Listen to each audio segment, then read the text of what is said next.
찬송가 232장 가사에 6월절이라는 가사가 나옵니다. 그래서 오늘 우리가 성찬식을 할 때, 그리고 부활절 성찬식 할 때 그 찬송을 부르려고 하는데요. 자, 포인트는 뭐냐? 6월절의 제사가 어떤 제사였냐 하는 겁니다.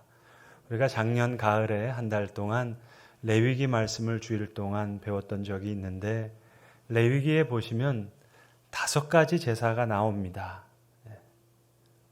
속죄죄, sin offering, 우리의 죄를 사하기 위한 제사가 있고, 그리고 속건제, 내가 누군가에게 피해를 끼쳤어요. 그거에 대한 보상하는 guilt offering이라고 하는 속건제가 있습니다. 예수님을 만난 삭개오가 내가 누군가에게 토색한 일이 있으면 4배를 갚겠습니다. 그게 바로 속건제입니다. 남에게 잘못하면 피해를 보상해야 되고 하나님께도 죄송하다고 제사를 드려야 됩니다. 그리고 동물 제물을 가지고 제사 지내는 것은 번제이고, 곡식을 가지고 제사 지내는 것은 소제라고 불렸습니다. 그러니까 이 burnt offering이라고 하는 번제는 예컨대 소 한 마리를 드리면 몽땅 태워서 드리는 거예요. 소제는 grain offering입니다. 소를 드릴 돈이 없어요. 가난해요. 내가 곡식 한 줌을 드리면 하나님께서 부한 자의 소 한 마리랑 가난한 자의 곡식 한 줌을 똑같이 받으시겠다는 겁니다. 그래서 burnt offering과 grain offering, 번제와 소제가 있습니다. 마지막 5번째 제사가 있는데 그게 바로 화목제입니다.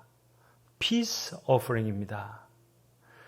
근데 이 6월절 제사는 그럼 어떤 제사냐 하는 겁니다. 속죄제가 아니고요. 번제가 아니고요. 소제도 아니고요. 속건제도 아니고 이것은 화목제입니다. peace offering입니다. 이 제사의 특징은 뭐냐면 그 제사가 식탁의 교제로 이어진다는 겁니다. 이게 화목제의 특징입니다. 오늘 이 성찬위원들이 맨 앞자리에 까만 정장을 하시고 이렇게 앉아 계시는데, 성찬위원들 장례위원 아닙니다. 이거 지금 식탁을 섬기는 분들입니다. 자, 번제는 소 한 마리를 몽땅 태워서 다 하나님 앞에 드리는 거예요. 남는 게 아무것도 없어요. 근데 화목제는 내장과 지방 일부분만 태워서 하나님 앞에 드리고, 고기는 사람들이 다 갖는 거예요. 자, 그러면 여러분, 이제 질문할게요. 제사장 입장에서 번제가 반가웠을까요? 화목제가 반가웠을까요? 화목제는 떨어지는 게 많다니까요. 제사장한테 넓적다리도 하나 떨어지고요. 그리고 제사원 모든 사람들이 이제 이거 가지고 고기 받아가지고 고기 먹는 날이에요. 잔치하는 거예요. 가족 잔치와 마을 잔치를 하는데, 화목제에는 한 가지 규칙이 있어요. 그날 다 먹어야 돼요. 다음날 넘기면 안 되는 거예요. 그건 다 태워버려야 돼요. 그러니까 자, 소 한 마리를 잡았다. 이걸 가지고 화목제를 드렸다. 그러면 이제 어떻게 해야 될까요? 다 먹으려면 어떻게 해야 될까요? 다 불러야 되는 거예요. 평소에 안 불렀던 사람도 다 불러서 먹는 거예요. 6월절 제사는 바로 이런 화목제입니다. 화목제. 우리는 십자가를 생각하니까 자꾸 우리의 죄를 사하신 속죄제를 생각하는데, 6월절은 화목제예요. 자, 제사를 예배로 한번 바꿔볼까요? 그럼 이해가 쉽죠? 이 예배는 하나님께 드리는 제물을 가지고 와서 하나님 앞에 우리의 선물을 드리는 우리의 선물이에요. 선물. 그러면 그 선물을 하나님께서 기쁘게 받으시고 하나님께서 잔치를 베풀어 주시는 거예요. 그러니까 예배는 우리의 선물이면서 하나님이 베풀어 주시는 잔치예요. 특별히 화목제는 더 그래요. 그러니까 6월절 제사는 그래서 회복이 있는, 진정한 화목이 있는, 가족의 식탁과 같은, 엄마가 맛있는 음식을 차려주는, 만들어주는 그런 음식을 먹는 만난 축복이 있는 그것이 화목제의 축복입니다. 꼭 기억하세요. 유월절은 번제가 아니고 속죄제가 아니고 속건제도 아니고 소제도 아니고 화목제다. 예수의 십자가는 화목제물로 유월절의 어린 양으로 장례식이 아닌 잔치로. 근데 여러분 우리 민족 정서상 우리는 좀 덜덜 볶는 그런 정서가 있잖아요. 그러니까 우리는 사순절, 40일 금식기도, 40일 특별 새벽기도. 그렇지만 실제로 유월절은 우리의 삶을 회복시키시는 최고의 자리입니다. 그런 면에서 우리의 예배에 좀 갱신이 좀 필요한 것 같아요. 이런 스피릿을 가지고 우리 예배 중에 우리가 혹 중요한 본질을 놓친 부분은 없을까 참 생각해 볼 문제가 많습니다. 특별히 한국교회는 속죄제 이거 강조하죠. 번제 강조하죠. 일천번제 강조하잖아요. 그런데 반면에 속건제 참 약한 부분입니다. 또 화목제 이 부분은 우리 예배 가운데 회복되어야 될 그런 부분인 것 같습니다. 저희가 부활절을 앞두고 계속해서 출애굽기 본문을 보려는 이유도 십자가와 부활이라는 이 정답지가 유월절과 무교절이라는 문제지를 놓고 대입할 때 훨씬 더 빛이 나기 때문입니다. 유월절 어린 양을 잡는 것은 하루고요. 그리고 이어서 7일 동안 누룩이 없는 떡을 먹는 무교절, 이게 이어집니다. 그래서 하루와 7일, 이것을 합한 8일간의 기간을 유월절이라고 하지만 사실 중요한 것은 무교절, 이게 7일 동안 계속 되는 거예요. 그러니까 유월절의 어린 양 십자가, 그건 하루고 부활하신 그리스도를 우리의 영의 양식으로 삼아서 순전한 떡으로 먹는 것은 그건 평생을 의미한다 할 수도 있습니다.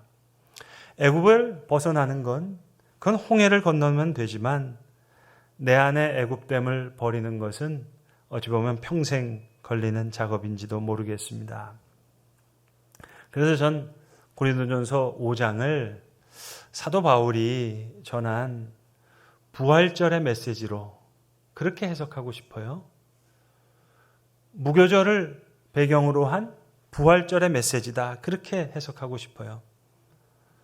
고린도전서 5장에서 사도 바울이 얘기하죠. 너희는 누룩 없는 자인데 새 덩어리가 되기 위해서 묵은 누룩을 내버리라. 우리의 유월절 양 곧 그리스도께서 희생되셨느니라.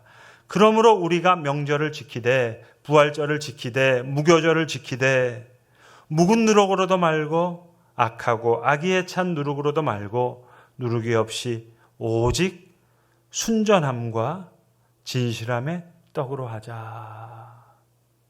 무교절을 배경으로 한 부활절 메시지라고 저는 그렇게 해석하고 싶어요. 오늘 우리의 성찬도 부활하신 예수님을 썩지 아니할 몸으로 부활하신 그 예수님을 오늘 우리의 영의 양식으로 삼는 그런 주님께서 베풀어 주시는 식탁의 교제로의 초대라고 그렇게 믿습니다. SNS를 보면은요, 이런 짤이 막 돌아다닙니다. 유대인 아이들이요, 유월절을 지키는데 7일 동안 이거 무교병, 누룩 없는 빵을 먹어야 되거든요. 그러니까 막 얼굴을 찡그리고 이거 먹기 싫어가지고 하는 게 돌아다닙니다. 왜? 파리바게뜨가 훨씬 맛있거든요. 그러니까 맛자라고 하는 이 누룩 없는 빵. 글쎄요, 맛없는 빵이라는 뜻은 아닐 겁니다. 이 세상의 떡과 다른 애굽이 마치 황금수갑처럼 되어서 이스라엘의 아들들이 그 애굽에서 살았어요. 이스라엘로 나아가지 못하고 그 달콤한 땅, 애굽 땅, 그 떡이 아닌 다른 떡을 먹자. 성경에 하늘에서 내려온 만나 모자람이 없었다 그랬잖아요. 그런데 저는 그 본문 읽을 때 늘 양쪽으로만 생각했던 것 같아요. 군대에서 배식 주듯이 이거 맨날 지루하게 40년 동안 똑같은 걸 군대 건빵처럼 주시나. 그런데 배는 채우라고 그냥 모자람이 없어서 주겠다. 양적으로만 생각했는데 여러분 모자람이 없다는 것은 질적으로도 해석할 수 있잖아요. 그 기호에 따라 만족함을 줄 수 있고요. 모자람이 없도록 하나님이 주셨던 것. 자, 주의 십자가와 부활이 오늘 우리에게 주시는 모자람이 없는 충분한 풍성한 하늘의 만나로. 그래서 주님 제자들이 주님 우리에게 기도를 가르쳐 주세요 할 때 주님 제자들에게 너희 이렇게 기도하라 하시면서 오늘 우리에게 일용할 양식을 주시고 그렇게 기도하라 가르쳐 주셨습니다. 밥 굶지 않게 아침, 점심, 저녁 그냥 잘 먹게 해주세요. 그런 기도만은 아닐 겁니다. 아버지의 이름이 거룩하게 하시고 아버지의 나라가 임하시고 아버지의 뜻이 하늘에서와 같이 땅에서도 이루어질 수 있도록 오늘 우리에게 필요한 그 영혼의 양식을 그 나라에서 다가올 내일의 그 나라에서 오늘 우리의 양식으로 주시옵소서. 너희는 이렇게 기도하라 가르쳐 주신 것이라 믿습니다. 여러분 유대인들의 그 유월절 만찬에 함께 참여해 보면은요 거기 양고기가 없습니다. 왜? 어차피 그들도 성전이 무너졌기 때문에 유대인들도 제사를 드릴 수가 없어요. 그러니까 그들도 고기는 못 먹고 우리도 못 먹고 다 못 먹어요. 자, 부활하신 주님의 살과 피를 이 떡과 잔을 우리의 필요한 하늘의 만나로 우리의 영의 양식으로 받는 시간입니다. 오늘 우리가 읽은 본문 누가복음 22장은 예수님께서 사랑하는 제자들과 함께 유월절 만찬을 하시는 거예요. 그 중에 특별히 사랑하는 베드로에게 이렇게 말씀하셨습니다. 시몬아 시몬아 보라 사탄이 너희를 밀가부르듯 하려고 요구하였으나 그러나 내가 너를 위하여 너의 믿음이 떨어지지 않기를 기도하였노니 너는 돌이킨 후에 너의 형제를 굳게 하라. 이 말을 듣고도 베드로는 예수님께 얘기합니다. 주님 내가 옥에도 가겠고 어디든지 갈 텐데. 그러니까 예수님께서 아니 닭이 울기 전에 너가 3번 나를 부인하리라 말씀하셨습니다. 자, 너는 돌이킨 후에 형제를 굳게 하라. 이 먹는 떡과 잔으로 나를 기념하고 이 화목제의 스피릿으로 유월절, 무교절, 예수의 십자가 부활의 영광으로 그것을 양식 삼아 이 세상을 이기자. 나의 믿음을 지키자. 내가 너를 위하여 너의 믿음 떨어지지 않기를 기도하였노니 너는 돌이킨 후에 너의 형제를 굳게 하라. 오늘 우리를 향하신 주님 마음인 줄로 믿습니다. 오늘 주보에 나온 출애굽기 본문은 성소에 관한 본문입니다. 성경엔 성소라고도 하고 성막이라고도 불렀고 장막이라고도 불렀고 회막이라고도 불렀습니다. 성소라는 것은 말 그대로 거룩한 장소예요. 장막은 하나님이 장막을 펴시는 겁니다. 하나님께서 거하신다는 겁니다. 하나님께서 우리와 함께 거하시는 장막, 거룩한 장막, 하나님의 장막. 그런데 그 장막에서 하나님이 하나님의 백성을 만나주시는 거예요. 그래서 회막입니다. 그러니까 성소, 성막, 하나님의 장막, 회막 같은 말입니다. 하나님은 이 세상에서 계속해서 은폐의 세구 속으로 비밀스럽게 들어가셨어요. 아담과 하와가 범죄함으로 하나님이 함께 동행하셨던 그 에덴 동산의 길이 막혔어요. 가인이 아벨을 죽임으로 말미암아 땅이 저주를 받았고 노아의 홍수가 나고 바벨탑 사건을 통해서 이제 하나님의 임재가 세상 속에 은폐되어요. 그런데 하나님께서 하나님의 임재를 다시 드러내고자 아브라함을 선택하시는 거예요. 아브라함의 가족들을 다시 부르시고 그리고 야곱을 이스라엘이라고 이름 부르시면서 이게 이스라엘 자손들을 다시 출애굽하게 해서 시내산 앞에 계명을 주시고 그리고 그들 가운데 거하시겠다 약속하시면서 장막을 펴시는 거예요. 그들의 선물을 가지고 와서 성막을 만들게 하시고 그들 가운데 거하시겠다고 약속하시는 거예요. 그런데 불순종으로 말미암아 이스라엘이 멸망해요. 북이스라엘도 남유다도. 그리고 성전이 무너져요. 예수님도 예루살렘을 위해서 우시죠. 성전을 청결케 하시죠. 그런데 요한복음 1장이 말하는 바가 뭡니까? 그 하나님의 임재의 영광이 예수 그리스도께 임했다는 거예요. 야곱에게 약속하신 그 임마누엘의 약속이 예수 그리스도를 통해서 성취되셨다는 거예요. 사라진 하나님의 임재의 영광이 예수 그리스도께 온전히 임하셨기 때문에 그 부활하신 그리스도를 우리의 양식으로 먹을 때 우리 삶 가운데 다시 장막을 펴시는 하나님의 임재를 드러내시겠다는 겁니다. 여러분, 중요한 것은 이 성막은, 이 하나님의 장막은 모바일한 거예요. 이동용이에요. 여러분, 성전은 2번 무너졌잖아요. 바벨론에 의해서 무너지고 AD 70년에 로마에 의해서 완전히 무너졌습니다. 여러분, 유대인들은 성전 중심의 종교예요. 제사 중심의 종교예요. 그런데 성전이 무너졌어요. 모든 게 불가능해졌어요. 절기마다 지키기 위해서는 예루살렘에 가야 되는데 성전이 무너졌어요. 절기를 제대로 지킬 수도 없어요. 아이를 낳으면 아이를 성별해야 되는데, 성전에 가서 해야 되는데 성전이 무너졌으니까 아무것도 되는 게 없어요. 제사를 드릴 수도 없어요. 성전이 다 무너졌어요. 모든 게 불가능해요. 자, 그러면 남은 게 뭐죠? 움직이는 성막과 같이 남은 게 뭐예요? 가정과 하나님의 주신 말씀, 이게 고귀한 것으로 남아있는 거예요. 성전은 무너졌어요. 유대인들의 회당도 수많은 역사 가운데 다른 민족들에 의해서 미움을 받아 온갖 핍박을 당하고 세운 회당도 불타요. 테러 공격당해요. 그런 삶을 살았던 이스라엘 백성들, 이제 신앙의 중심은 어디입니까? 그건 성전도 아니고 사실 회당도 아니에요. 어디일 수밖에 없느냐? 아버지와 어머니의 식탁입니다. 바로 그 가정의 식탁일 수밖에 없는 거예요. 저들이 대단히 크게 지은 회당 때문에, 대단히 식견이 높은 랍비 때문에, 대단한 설교자 때문에 버틴 게 아니라 아버지와 어머니의 식탁에서 안식일 식사를 하면서 그걸로 버틴 거예요, 여러분. 우리 한국교회, 교회학교에 아이들이 없다. 다음 세대가 없다. 그래서 걱정이다. 당연히 없죠.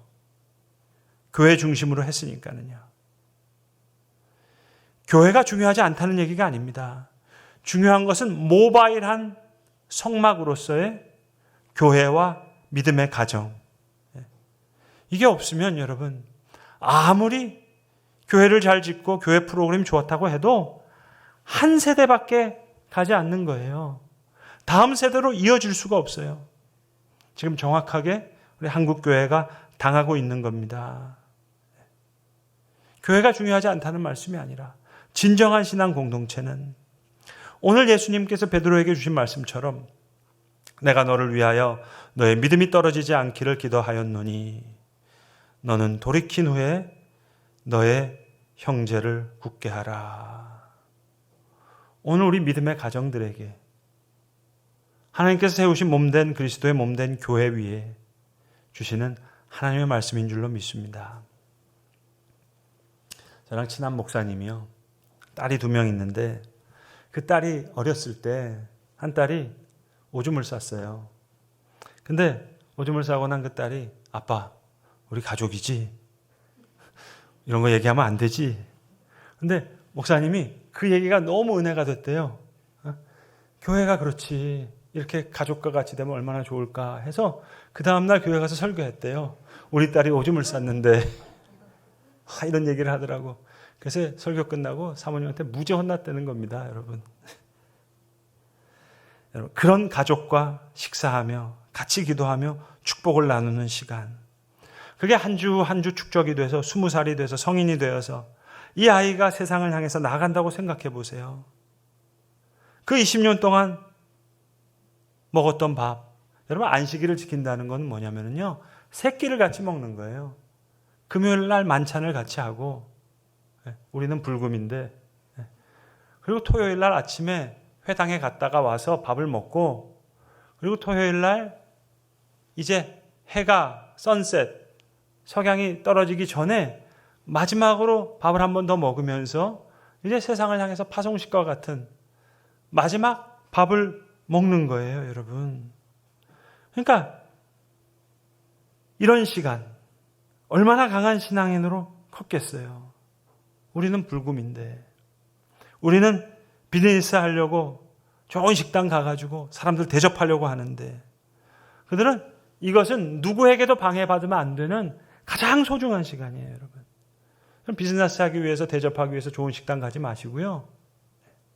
식구들이랑 식사할 때 제일 좋은 식당 가세요.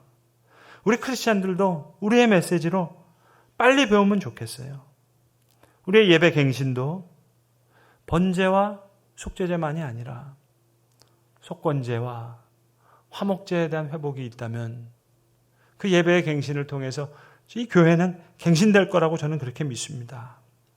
그리고 가족 식사, 이게 회복되면 저는 교회가 바뀔 거라고 믿어요. 근데 죄송하지만 저도 이게 힘들어요. 아들 군대 갔죠. 딸 밖에 나가서 공부하죠. 그러니까 안 되는 거예요. 가족 없는 분들은 여러분 서로가 서로를 초대하는 형제와 같이 이웃과 하는 식사. 중요한 건 모바일, 성막과 같은 이동용, 하나님의 임재. 이것이 하나님께서 믿음의 가정과 세우신 교회에 바라시는 우리 주님 마음이 아닐까.